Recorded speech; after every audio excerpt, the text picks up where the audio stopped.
দেখেন এখানে একটা ইউপিএসের আজকে কানেকশন আপনাদের দেখাবো। দেখেন এখানে একটা ইউপিএস হলো গিয়া 20 কেবি 3 ফেজের ইউপিএস। এখানে দেখেন 3 ফেজের লাইন কানেকশন করা আছে, এদিকে ব্যাটারি লাইন কানেকশন করা আছে, আর এখানে বাইপাস লাইনও আছে। দেখেন আপনারা এটা হলো ইউপিএসের কানেকশন। তারপরে এখানে হলো গিয়া 3 ফেজের ইনপুট লাইন এখানে আছে, এবং ইউপিএসের আউটপুট লাইনও এখানে দেখেন আমি লিখে দিয়েছি ইউপিএস আউটপুট। এখানে সব কিছু কানেকশন করা হয়ে গেছে।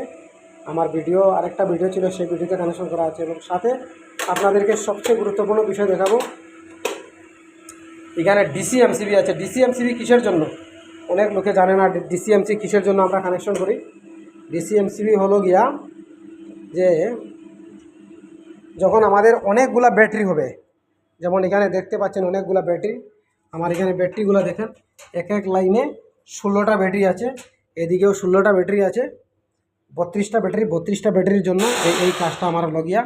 আর আমি যখন কানেকশনটা আউটপুট আসবে, দেখেন এখানে আমার ইউপিএস ডিবি আমি বসিয়ে দিয়েছি, ইউপিএস ডিবি বসানো আছে। সেখানে এসে এই রেড কালার ওয়্যারে দেখেন 2-3টো ওয়্যার আছে এখানে, একটা দুটো ওয়্যার রেড আর ওয়াইবি। তো এখান থেকে কানেকশন করে এখানে কানেকশন করে দিয়েছি। আর যখন আমরা লাইনটা নিয়েছি দেখেন কীরকম প্যানেল বোর্ডগুলা এখান থেকে নিয়েছি।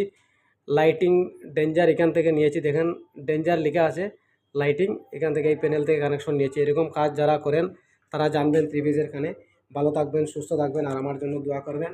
সাথে আপনাদের ভাই মোহাম্মদও আছে দেখেন এখানে। ধন্যবাদ।